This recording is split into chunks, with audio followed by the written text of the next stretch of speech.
What's up, kings and queens? It's your boy Dan from Daft Previews, and today I'm going to take you through the most comprehensive WNBA player prop preview you are likely to see on this upcoming two-game slate. Yeah, game day, showing up at practice, attack them, lace them up, get active, lights, camera, then action. If it's your first time checking out the channel, I encourage you to subscribe because not only do I do player prop previews, I do best bets, and I even have some educational content. So subscribe if that fits your vibe. If that sounds interesting, let's go. So the first game we're going to preview today is the Chicago Sky versus the Dallas Wings. Now, both of these teams are ass, but there's value to be found. Firstly, talking about the Dallas Wings, man, 8-game losing streak.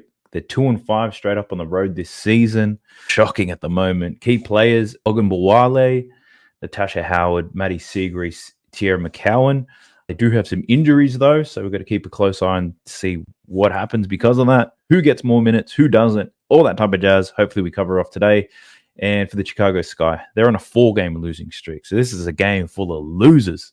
Key players, Marina Mabry, Angel Reese, Kennedy Carter, Dana Evans. In terms of the injury report, the Sky, they're going to be missing Elizabeth Williams. Simon DeShield, she's expected to play despite an ankle injury. The Wings, they're going to be without Natasha Howard, Seagrease, Sabali, Jaylen Brown, even Arike. She's questionable for this one with an Achilles injury. So Dallas Wings, depleted as hell. Talking about how do we play these games in terms of the prediction, how are the lines looking? So Wings, 5.5-point underdogs at the moment.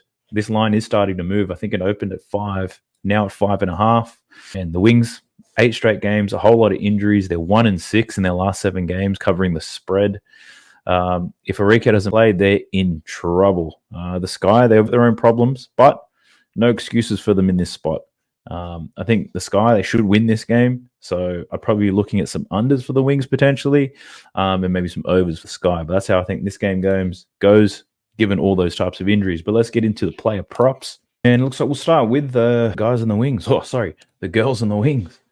Now, no props for Cowan, no props from Suarez. So we don't even have Dallas Wings props at the moment.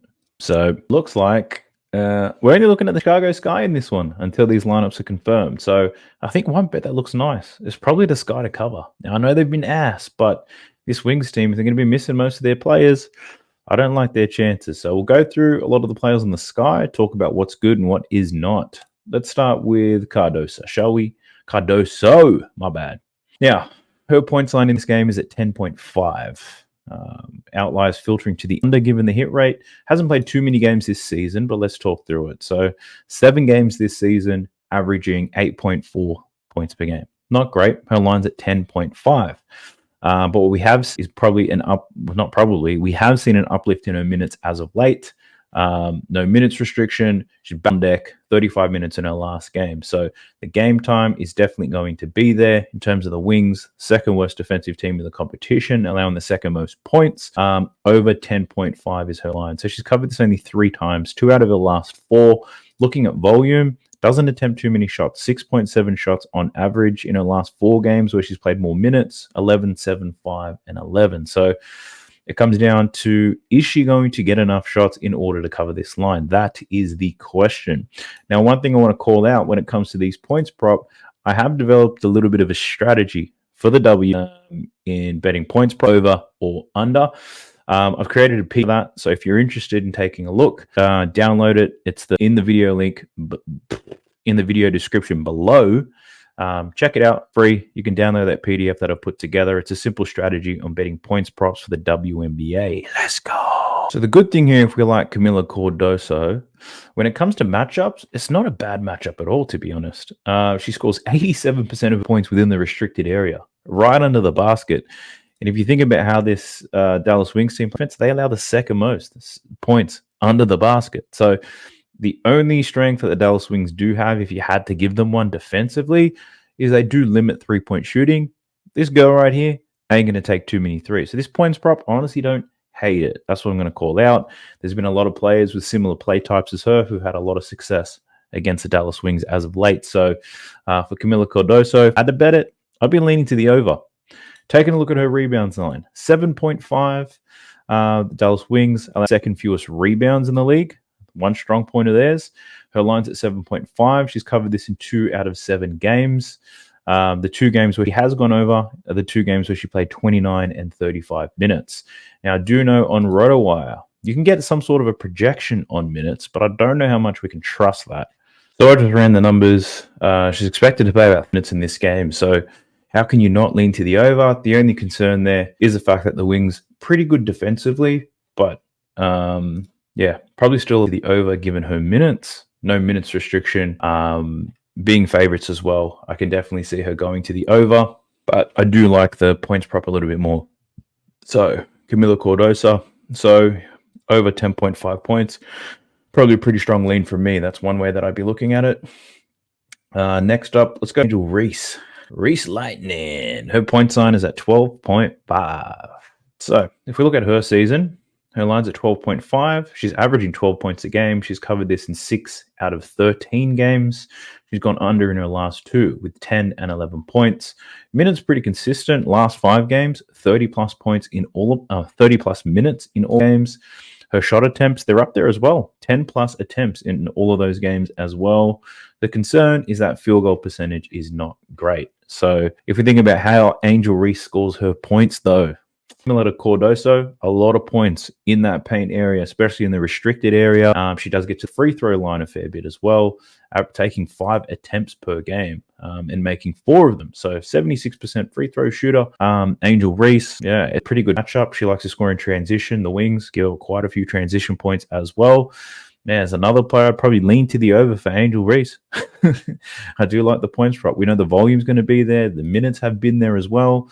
I don't hate this. She's played this team twice already. She has gone under in both games, 12 and 11 points. But in those games, 26 and 25 minutes. This was towards the middle of May. So it's been a couple of weeks since then, 4 to 5 weeks. In those games, 14 and 9 attempts. She got to the free throw line quite well.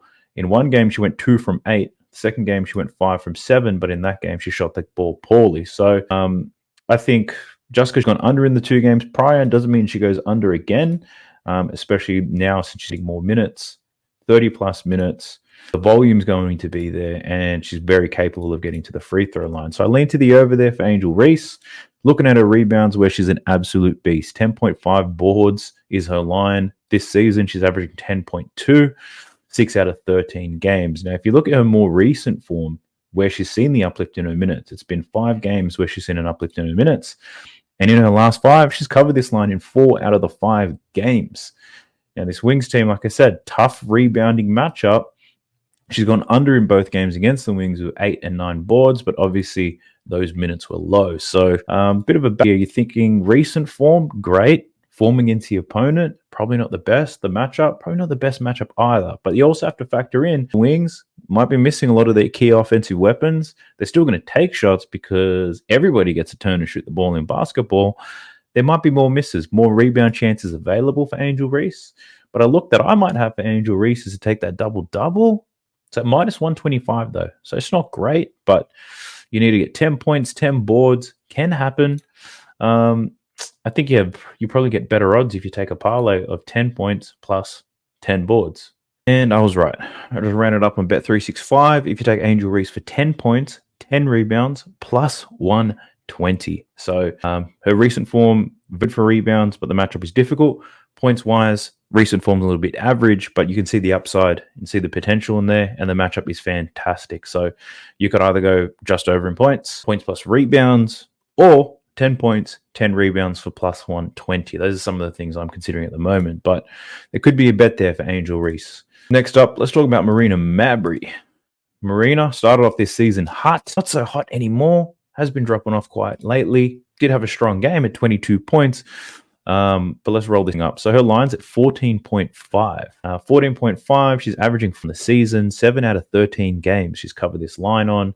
If you look at a recent form in her last 5, she's covered it 1 out of the 5 games, 22 points in that last game against the Indiana Fever, and she took 22 shots. Prior to that, the volume was not there, so she had it cooking, 2 from 7 from downtown. So that's a whole lot of shots for Marina Mabrey in that one. If she can keep the volume up, of course, you take the over, but can you take the over? Can you trust that the volume is going to be there for Marina? Now, she scores a lot of her points from spot-up shooting, pick and roll ball handler, and even some coming off screens.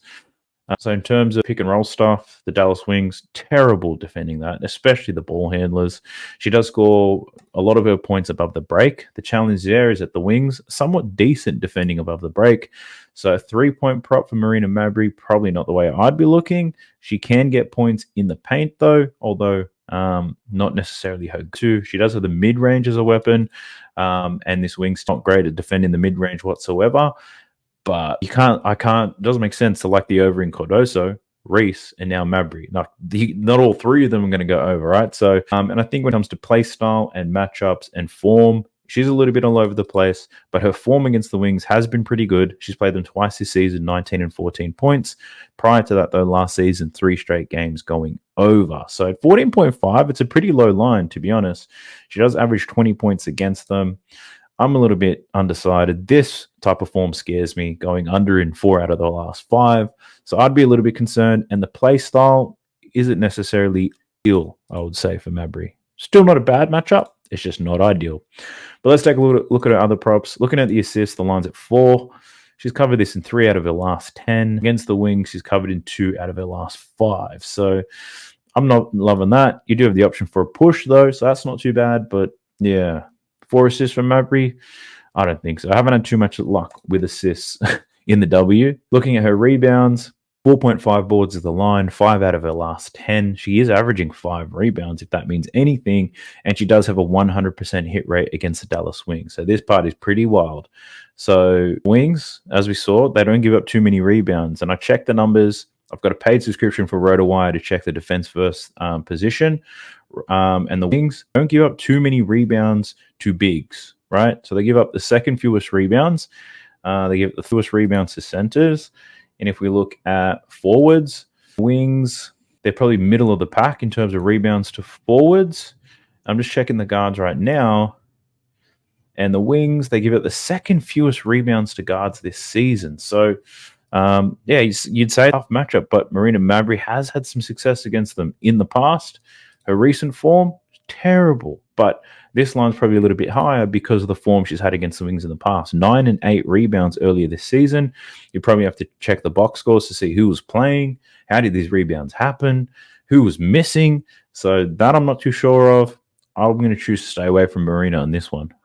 Next up is Kennedy Carter. Her points line. It's either 15.5 or 14.5, depending where you look. If you look at this season's form, she's covered this line of 15.5 points in 5 of 13 games.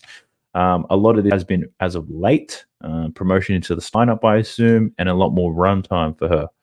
So more minutes, more opportunities. It all makes sense to me. If we look at the head-to-head numbers, hasn't had much success against the Wings this season, but in those games, 14 and 15 minutes. If we look at her recent form in her last 5 games, 3 of those games she went over, and in those 3 games is where she got 25-plus minutes. So back in the starting lineup, a couple of injuries for the Sky. She should get 25-plus minutes in this game. And when she's getting 25-plus minutes, let me just play with a filter. When she plays more than 24 minutes, 5 out of 5. So 5 games where she's played 25-plus minutes, and she's covered this line in every single one of them. So in terms of that data, it does look good. If we think about play styles, though, and how does she like to score her points? Now, she scores most of her points in transition. This girl runs. Now, the thing about the Dallas Wings, second worst team in the whole competition when it comes to points allowed to the transition. She gets to the line. The Wings foul a lot. She can spot up and shoot, but not necessarily a thing. So she's really attacking the rim, running in the break, getting into the paint. I don't think she ain't shooting 3-pointers. I was about to say, nah, she ain't shooting 3-pointers. You can see in these 5 games, she's attempted one of them. So she ain't shooting she's shooting a lot of free throws. She's getting out on the run, and she's getting in the paint. So Kennedy Carter, we really just need to see some volume out of her. If we can get 14, 15, 16 shots perhaps, then why not? So I don't mind this. If they run, it's going to look good. If they play slow, you got the big girls down low, probably do some work on these Dallas Wings. So that's all I got for this particular game, given we don't have access to any of the props for the Wings just yet, but I think the Sky wins. So you might even want to put together a bitch-ass parlay and put the Sky. You might put just Carter for 10 points. You might put Reese for 10 points as well. Why not? Why not? Just bitch-ass parlay that thing. I might consider doing it too. Obviously, if you sign up to my Winnable you'll see all the plays that I'm on. But I'm really here to just preview these games for you to give you some insights. Let's jump into the top of the breaks real quick on this one. I need to give a shout out to one of my partners, Dabble Fantasy. And why? Well, the reason is one, Dabble Fantasy now open up the WNBA market. So feel free to jump on, play, get some entries in on Dabble Fantasy. You can also download and sign up to Dabble Fantasy using my link in the video description below. I do get a kickback if you do sign up using my code. I'll be completely honest around that. What are the benefits of using Double Fantasy? Well, one, they give you $10 if you sign up if you use my link. $10, and you can chuck that onto an amazing entry to win thousands if you wanted to. Double also exclusive, having 1,000x multiplier. It does require 12 entries, 12 picks. 12 picks, but they do have 1,000x multiplier, and it's not impossible. Take a look. Someone's already hit it. That next one could be you. So feel free, use your free $10 when you sign up. Throw it on the Hail Mary and see how you go. Maybe this video and these picks, they help you get out of the hood. Let's go. Sparks versus the Liberty, though. Now, this particular game, very one-sided by the looks of it. All right, comparing these teams, it's heavily one-sided. The Liberty 14.5 point favorites in this one. They're 12-3 the season, whereas the Sparks 4-11. The Liberty also at home in this one, where they're 6-1. The Sparks 1-7 away. So a very one-sided affair on this one. The Sparks also on a 4-game losing streak. We'll get through all their key players. Hamby, Jackson, Nurse, bit of Lexi Brown if you want to. And the Liberty looking good. They won 8 of their last 9 games. They're 6-1 straight up at home, as I mentioned. We'll look at Brianna Stewart. We'll check out Sabrina. Jonquel Jones, she's been balling. And even Lainey Hamilton been playing quite well as of late. Liberty missing Sabali and Vandersloot, whereas the Sparks missing Cam Brink and Azura Stevens. So, yeah, very one-sided game. But when it comes to picking the spread, we know that the Sparks, not a great team. They've been terrible on the road, and they've lost Cam Brink with a torn ACL. They got a trip across country, West Coast to East Coast. So the Sparks, they could come out flat and get absolutely slapped. The problem here is if you're going to back the Liberty to cover, is that Sparks, they've been double-digit underdogs plenty of times this season. They've actually covered the line in 6 out of the last 8 games as double-digit underdogs. And 2 of the games they actually won. Whereas the Liberty, they're 2-10 in their last 12 games as double-digit favorites. So when they're expected to slap, there has not been much slapping. So, yeah, I wouldn't be taking the Liberty to cover. I think they'll win this game for sure. But that's why I like doing player props. But I want you to keep that in mind. So the game could be a lot closer than a lot of people are predicting here if the Sparks are able to compete. And if they are, some of these prop opportunities, they're probably still going to look all right. So we'll go through the Spark first. We'll see what their lines look like, and we'll go from there. So we'll start with Erica Hamby. So her points line is 17.5 for this particular game. Let's take a look at it. So if we look on the season, she's covered this in 8 of her last 15 games. You can see it on this graph, though. A lot of those games early in the season. Her form at the moment is ass. Her last 4 games, 16, 16, 10, and 8. Take a look at this. A downward trend indeed. Minutes are coming down. Field goal attempts, if we look at it on the season, her field goal attempts, she's averaging 13.7. So it's not like they're declining, but her percentages have been quite poor. So she's clearly on a downward trend when it comes to points. She's up against a Liberty team that allows a third fewest points to the opposing teams this season. So very good defensively. They're up there in terms of defense and offense as well. If we think about how De'Erica Hamby scores her points, she rolls in the pick and roll, bit of spot up shooting, can score in the transition, and she can also get to the free throw line. The problem with her is that 3 out of those 4 categories where she likes to score points, the Liberty, one of the best teams in the competition at slowing those things down. So given the matchup, her terrible form, I'd be leaning to the under here for De'Erica Hamby to score some points. Let's take a look at her assist prop, 3.5.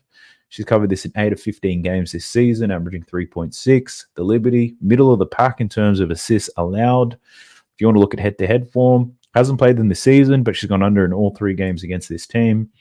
I'd lean to the under in this one, but so do the odds. Minus 166 to the under. So the books also predicting Hamby to go under. But at those odds, not something I'd be willing to play. If you can find that, fantasy apps, Dabble, chalkboard, rebet, prize picks, underdogs. The under in Hamby's assists, probably a good look. Under in everything would probably be a good look, to be honest.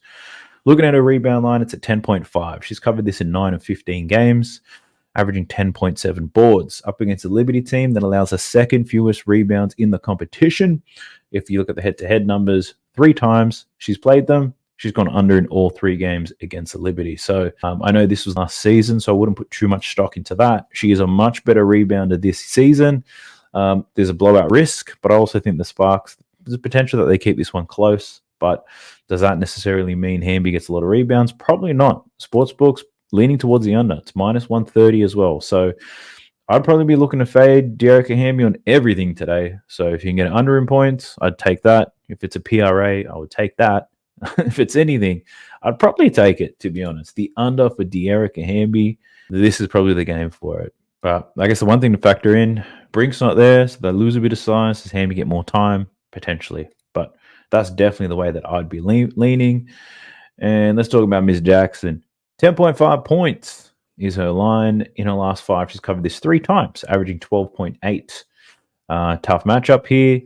If we think about how she scores her points, let's take a look. So she scores a lot from spot-up shooting, free throws, as a pick-and-roll ball handler, and unfortunately, it's a very tough matchup for her. She does score all over the place. Restricted area, within the paint, mid-range, and above the break.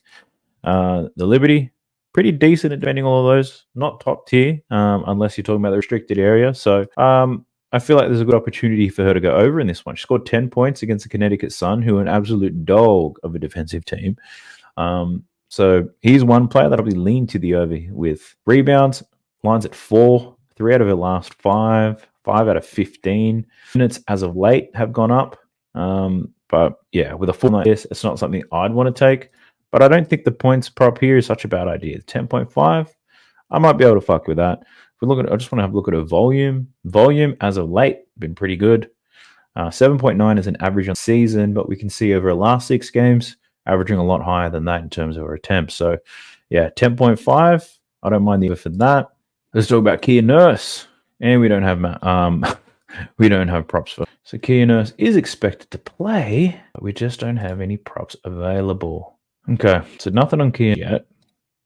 Ari McDonald, we got nothing. So okay, so we've only got Hamby and Jackson for the Sparks. That sucks. Let's get into the Liberty then, shall we? Let's start with Brianna Stewart. So Brianna Stewart, her points line's at 19.5 in this game. Looking at the season, she's only covered this in 6 out of 15 games, averaging 19.2, which means when she covers this line, she covers it well.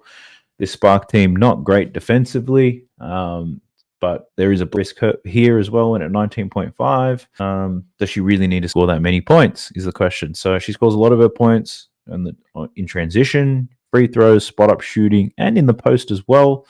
She doesn't have a touch-up whatsoever. So she's got a good matchup, I would say. I think given the size of the spread in this game, I'd probably be a bit hesitant to take such a prop so high. So I'd put to the under on this one. The hit rate on the under is much better. And if you look at head-to-head matchup, she has covered in 2 out of the 3 against the Spark. But in these games, all with less than 10 points. So if you're somebody who thinks the Spark are going to keep this close, that'll mean Brianna Stewart gets some minutes. And if she's getting those minutes, going to get those shots up. So I'd personally lean to the under for Brianna Stewart's points. If you look at her assist line, it's 3.5. She's covered this in 8 out of 15 games this season, averaging 3.6. In head-to-head matchup, she's covered in 1 out of 3. So minus 130, the books, leaning to the over as well. Yeah, this is the magic number 5, though. She's only finished on 4 once. It's 5 or 3 or less. So would it be smart to say that if you're going to take the over, you might as well take the 5 for plus money? I don't know. But that'll be a me. I'm not too keen on that. Her rebounds at 9.5, 8 out of 15 games, averaging 9.2 boards. In head-to-head matchup, she's covered this in 1 out of 3, but all of these were last season. So the recent form, not absolutely fantastic either. So the matchup's not terrific. Sparks allow the 4th fewest rebounds. So yeah, she's very inconsistent, and you need to have a really good matchup in order to take her boards with confidence. The 9.4 could be really based on her averages. And yeah, I couldn't tell you what gets there. I'm checking RotoWire now because I've got access to rebounds allowed by position. If I break it down for forwards, the Spark, they're sitting in the bottom third in terms of rebounds allowed. So given that and Brianna Stewart's inconsistencies, I'd probably lean to the under, to be honest.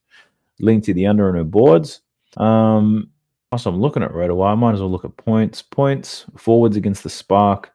Yeah, bottom four. Bottom four for points, bottom four for rebounds. And then if we look at the assists, mid-tier. So points and rebounds, yeah, I was right with my leans. I probably lean to the under on both of those, to be honest. If you want to take the straight bet, 29.5. Under has cashed in 9 out of 15 games. So it's a pretty good hit rate, to be honest. Now, you'd be hoping for a blowout, or you'd be hoping for someone like Sabrina or Jones to go absolutely crazy. But for Brianna Stewart, I'd be leaning to the under for sure. Let's talk about Sabrina for a second. So her points line is at 17.5 in this game. So looking at her last 5, she's covered in 3 of them. 17.4 is her average on the season. 8 out of 15, 17.7 is her average. Has been picking it up as of late. Head-to-head numbers against the Spark, though. Under in 3 straight games, but those were last season, so I'm not too concerned with that.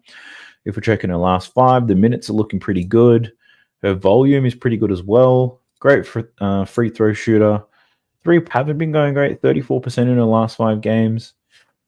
If we think about how she scores, a lot of it is in the pick and roll.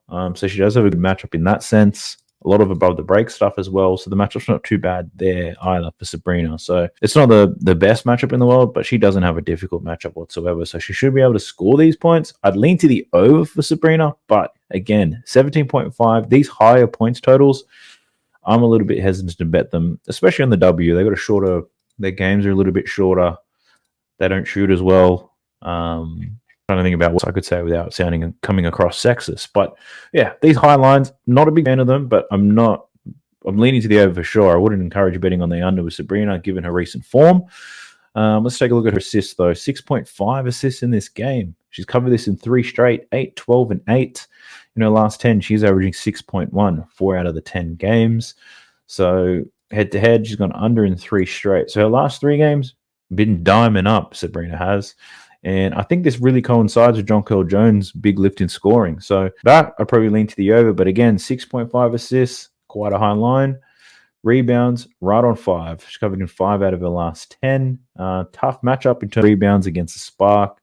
I probably don't want to play any rebound props for Sabrina in this one. So I'll pass on that. But I think the assists, probably the best look. But points plus assists could be a good look too, because I did lean to the over for her points. I was talking about Jonquel Jones and a recent uplift in scoring. So let's check about it. What am I talking about? Let's talk about it and let's check her out. I'm trying to say 2 things at the same time. So you can see it here. Her last 4 games, 22, 29, 34, and 17 points. This girl is on fire. You tell them, Alicia. Look at that. 13 in the last 5 is the average. She's making and taking a lot of 3-pointers, which is crazy. So her recent form, excellent. Her form against this opponent has not been, but different team this year. She's been killing it. So cover this line in 7 out of 15 games this season. 4 of those games were her last 4. So she's truly rocking with it. And what are we seeing? Big uplift in her 3-point shooting. Minutes are up as well. Attempts are consistent, but her percentages are fantastic. Now, she scores a lot on the spot up. She can score in the post as well. Can run a little bit too. So I don't necessarily hate this. Her 3-point line is at 1.5 though. She'll probably take at least 5 attempts, but you need a 40%. She's shooting at 42% this season. So I'd lean to the over in a 3-point prop for sure. But I do like this points prop a little bit more. 16.5, because that's going to involve a couple of 3-pointers anyway. You'd like to hope. Could get some free throws and some other looks to the rim. So she does score within the restricted area, and she shoots above the break. Both of those, great spot. Good matchup against this Spark team. So especially if they're missing Cameron Brink, they're missing a little bit of size. So Jonquel Jones could definitely take advantage of that. So I do like her over. If we have a look at her assist prop at 2.5, has had some massive games with assists. She's covered this in 9 out of 15 games. She is averaging 3 in her last 5 games. She's covered this in 3 out of 5, averaging 3.6. had 7 assists in that last game. The Spark sitting in the bottom 4 in terms of assists allowed. Yeah, I'm not really kidding on bigs to get assists. To be honest, a lot of the players in the W are not overly keen on to get assists either. But I wouldn't be surprised to see her go over. Taking a look at her rebounds, the line's at 8. So she's covered this in only 3 out of 10. She's finished on 8, 4 out of her last 5 games. So the 8.5 is 10. It's probably a better look. But she's only hit that in 3 out of 10, 5 out of 15 this season. So the rebounding number's not great. Well, they are great, just not when it comes to the line being 8.5. You know what I'm saying? Now the Spark don't give up too many rebounds, but at the same time, they're missing the brink. So I'm a little bit hesitant on the boards, but a look that you could take is points plus assists if you can find that. I do like the assist, but probably not enough to bet it as a straight bet. I think points is probably the way to go for Jonquel Jones. Or you can do what I do. Let's bitch-ass parlay this thing up. So I'll be creating one for sure. Check out the winnable, and we'll go from there. Jonquel Jones, like her a lot. And let's take a look at Lainey Hamilton. So her points line in this game is at 12.5. She's covered this in 7 out of 15 games, averaging 12.1 this season. She's gone under in 4 consecutive games, though. Her minutes are decent. Her shot volume is somewhat consistent, 9.5. 3-point shooting, she's taking 3.5 shots, and she's capable of getting to the line a little bit too. So 12.5 is very interesting. I'll take it in a heartbeat. But at 12.5, I think it's right on the money, to be honest. She does scorer, scores inside, scores outside, gets to the free throw line. She can kind of do it all.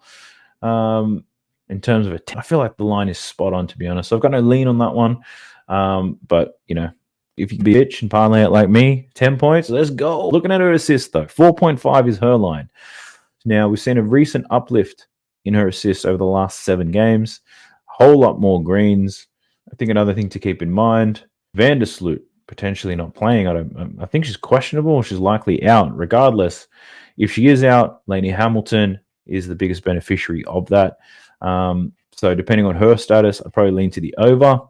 And if we take a look at her rebound line, that's at 4.5 as well. Leaning to the over for sure. 5 straight games she's gone over this, but the over is at minus 144. So rebounds plus assists could be a good look. 9.5 is her line. She's gone over in 4 straight. You can get that minus 114.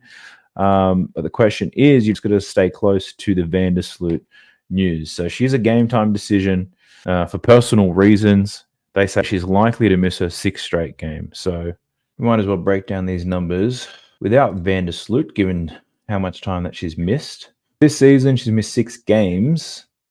Lainey Hamilton, she's gone over in 4 consecutive games without her. Big rebounding numbers. Assist numbers are pretty decent too. But the rebounds and assists for her look great. We might as well go through all of these Liberty players real quick just to see what the differences are with and without her. I'll take a look at... I want to look at the PRA. Look at the PRA, we'll just get the overall feel for all stats with and without her. So if we look at let's go 24 games without Vandersloot. So in 6 games, so Sabrina's gone over her PRA in 4 out of 6 games without her. So big uplift from her as well, but she's not absolutely crushing her lines the way Lainey Hamilton is. So I probably do like her lines a little bit better. And then the other one, let's have a look at Brianna Stewart. This is her PRA without Vandersloot. Now, she's covered in 3 out of 5. Sorry, she's gone under in 3 out of 5. My bad. She's covered in 2 out of 5 without her. And Brianna Stewart's her always high regardless. So it probably increases her opportunities, but we don't see that hit rate bang the way it does with other players. And let's check out our girl, Jonquel Jones. I think we see some very positive numbers here. So she's covered her PRA in 5 out of 6 games. She's had some massive games in points without Vandersloot, so especially as of late. So Jonquel Jones and Lainey Hamilton, I'd probably say much better hit rates, more convincing hit rates and numbers without Vandersloot in the lineup. So they're probably the 2 that I'm going to be spending a bit more time on. But as you know, free to check my winnable. There's a link for that in the video description below. I'll put it in a pinned comment so you guys don't miss it. So a couple of things to remind you on. I do have that points strategy for the WNBA. It's a PDF. It's a free download in the video link below, so check that out. If you didn't like the video, give it a thumbs up. Like that son of a bitch. Drop me a comment. Let me know what your thoughts are. And subscribe if you have not already. I'll catch you guys in the next one. Peace.